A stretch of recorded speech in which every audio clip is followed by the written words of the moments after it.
పేరు కదా మీరు తాతగారు అలా అనడానికే మాకు అసలు జోక్ లాగా అనిపిస్తుంది. మీరు ఇంత గ్రీన్. అమ్మ ఒక విషయం చెప్తాను, ప్రకృతి తన పని తను చేసుకుంటుంది.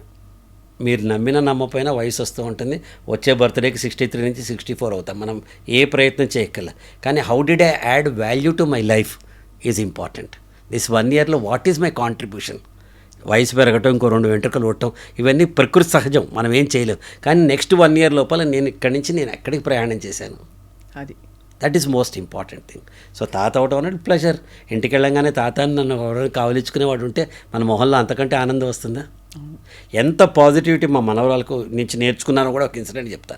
దాన్ని ఒళ్ళో పడుకున్నాను. నేను పడుకుంటే ఇట్లా పౌడర్ రాస్తాను, మేకప్ చేస్తున్నాను. బా ఎప్పుడు మేకప్ చేసుకుంటానే, ఇప్పుడు ఎందుకు మేకప్ అన్నా? మేకప్ చేస్తున్నాను, చేయలే, తల మీద జుట్టులే తాతకి అన్న, వెనక ఉంది అంది. Oh this is also a learning point. ఉన్నదాంతో తృప్తిపడాలి మనం. Beautiful sir, very very beautiful. So you can learn from anything else. Very true.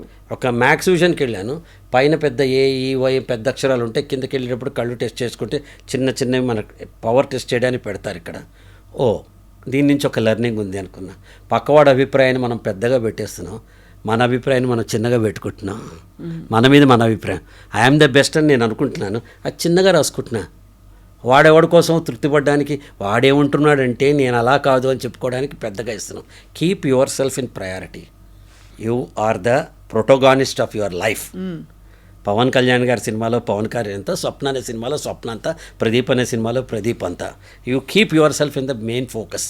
Sir ఇప్పుడు ఒక అడగకుండా ప్రశ్న అడుగుతా మిమ్మల్ని. అడగండి, ఏం పర్వాలేదు. పర్లేదా? మీరు ఎప్పుడు అసలు చొక్కాలు చింపేసుకుని కోపం వచ్చేసి ఫుల్ డోస్ మీద తిట్టేసి అలాంటి సందర్భాలు రాలేదా? అంటే మీరు ఇంత స్థితప్రజ్ఞతతో ఇంత ప్రాపర్గా 40 ఏళ్ల ముందర వచ్చాయమ్మా. ఇప్పుడు అంటే ఒక 23 ఏళ్ల క్రితం వచ్చినాయి. నేను నా 39th ఇయర్ నేను ఒక ట్రెమెండస్ ట్రాన్స్ఫర్మేషన్కి వెళ్ళాను. నేను అప్పటిదాకా నార్మల్గా ఈ షూటింగ్లో బిజీలో పడి నన్ను నేను అప్గ్రేడేషన్ చేసుకోవాలి ట్రైనింగ్ ల్యాడర్లో.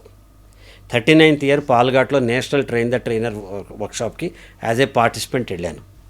వెళ్ళినప్పటి నుంచి నాలో ఒక రకమైన ట్రాన్స్ఫర్మేషన్ వచ్చిందమ్మా. అప్పటి నుంచి ఇప్పటిదాకా ఎంత పెద్ద కష్టం వచ్చినా సరే కళ్ళమ్మని నీళ్ళు వస్తాయేమో కానీ ఎవరిని అరవటం చేయటం, ఒక్క 5 minutes బాత్రూంలోకి వెళ్ళి మొహం కడుక్కుని వచ్చేస్తాను, అంతే అంతే అయిపోతున్నాను. అంటే లాభం ఏంటి? లాభం లేదు. అరుచుకుని చేసి లాభం ఏముంది? ఏం లేదు. ఇప్పుడున్న పరిస్థితి దారికి అడ్డంగా నేను నడుపుతున్నా. ఎవడో అడ్డం వచ్చాడు, వాడు కాలికి నా కారు తగిలింది, ఎద్దవా అని తిడతాడు వాడు. వాడు నన్ను తిట్టట్లా, ఆ సిచ్యువేషన్ని తిడుతున్నాడు.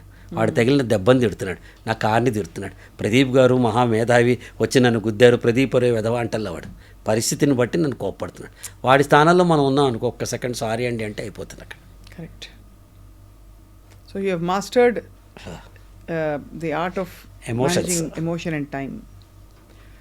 మరి ప్రదీప్ గారు చాలామంది చాలా పెద్ద పెద్ద వాళ్ళు, ఇప్పుడు పెద్ద పెద్ద వాళ్ళు అనుకునే సుమ గారిని, సనా గారిని అందరినీ మీరు ఇంట్రొడ్యూస్ చేశారు కదా సార్? సనన్ నేను చేయలే, కానీ ఎర్లీ స్టేజ్లో నాతో సుమన్ పరిచయం చేశారు. ధర్మ సుబ్రహ్మణ్యం మీరే పరిచయం చేశారు. సుమన్ నేనే. She has grown tremendously and I very happy కదా. మీరు చెట్టు నాడితే చెట్టు నీడనిస్తుందంటే 100 మందికి ఆనందిస్తాం కదా. అండ్ ఆల్సో తన demeanour, the way she conducts her self and entertains and enthralls చాలా ఇన్స్పైరింగ్ అనిపిస్తుంది ఆవిడ చూస్తే. అంటే నేనేమంటానంటే అమ్మా, మనం డైరెక్షన్ బోర్డు ఇలా వెళ్ళి తల్లి అని నేను చూపించా, తను వెళ్ళింది ఆవిడే, పేరు తెచ్చుకుంది తనే. But I love the way she has grown, still roots మర్చిపోలేదు. అప్పుడప్పుడు మమ్మల్ని అందరినీ మాట్లాడుతూనే ఉంటుంది. మా ప్రదీప్ గారు పరిచయం చేశారు, మీరు గారు సపోర్ట్ చేశారు, నిమ్ గారు చేశారని మన రూట్స్ మర్చిపోలేదు తను. అవును, correct. But I'm proud that she could take that job and then ఎట్లాంటి స్టార్డమ్, ఒక మెగాస్టార్ 20 ఏళ్ళు ఉన్నట్టు ఒక 20 ఏళ్ల పాటు టాప్ యాంకర్గా ఉండటం అనేది and she continuous. I'm very happy that she is my product.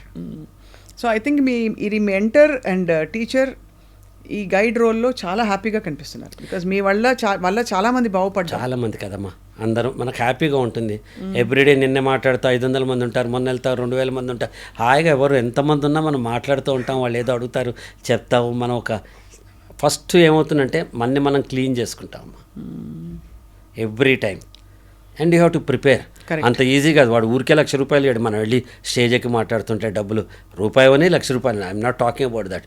దానికోసం మనం ఎంత ఇన్సైట్ తెచ్చుకోవాలి, ఎంత మాట్లాడాలి, టెక్నిక్, కాంటెంట్ 2 కూడా కలిపి మాట్లాడాలి. మీతో పాటు మీ కొలీగ్స్గా చెప్పే అచ్యుత్ గారు ఆఫ్ కోర్స్ లేరు, వెళ్ళిపోయారు, చాలా అన్యాయంగా వెళ్ళిపోయారు. అవునమ్మా. ఎందుకంటే అమ్మ నాన్న సీరియల్లో ఆయన హీరో. సో ఆయన ఎక్కువ కలవలేదు, కానీ వాళ్ళ ద్వారా నాకు తెలుసు నాకు తెలుసు అన్వేషిత సీరియల్. అయ్యో తెలుసమ్మా నాకు. So it's very sad.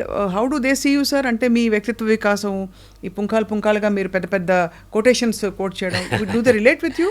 అంటే అందరూ నేను I never lost a friend.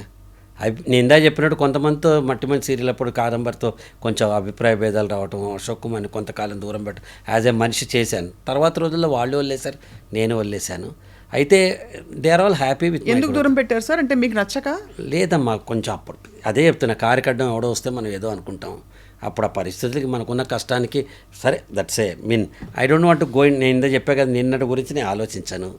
రేపు ఏమన్నా చేద్దామా చెప్పు, నువ్వు నేను కలిసి చేద్దాం కొత్త ప్రోగ్రామ్. అంటే నిన్నటిది కూడా నేను అడగడంలో అభిమతం సార్, ఇది వెనక తవి తీయడం అని కాదు. అంటే నేను చెప్తానమ్మా, ఎస్టర్డే కెనాట్ బి రిపీటెడ్. దాని నుంచి లెర్నింగ్ తీసేసుకున్నాను. ఆ లెర్నింగ్ నాతో హెల్ప్ చేసింది. మళ్ళీ వెనక్కి వెళ్ళి మనం చిన్నప్పుడు తెలియక మట్టిలో వేళ్ళు పెట్టి మనం ఆడుకుంటాం, పెద్దయ్యాక ఆడుకోం. ఇప్పుడు విఘ్నత వచ్చిన తర్వాత చూసి నవ్వుకుంటాం మనం. అప్పుడు అంత ఎమోషనల్గా మనం అట్లా ఉన్నామే, పిచ్చోళ్ళ గట్ట అరిచేనే నేను ఆ రోజు, లేకపోతే ఇలా అనుకున్నానే అనుకుంటాం మనం. సో ఇది ఫిలాసఫీయా, ఇది మీరు ఎలా అనుకుంటారో తెలియదు. నేను ఆచరించేది మాత్రమే చెప్తానమ్మా, ఆచరించేది ఒక్కటి కూడా చెప్పలేదు. చాలా కన్విన్సింగ్గా ఉంది ప్రదీప్ గారు.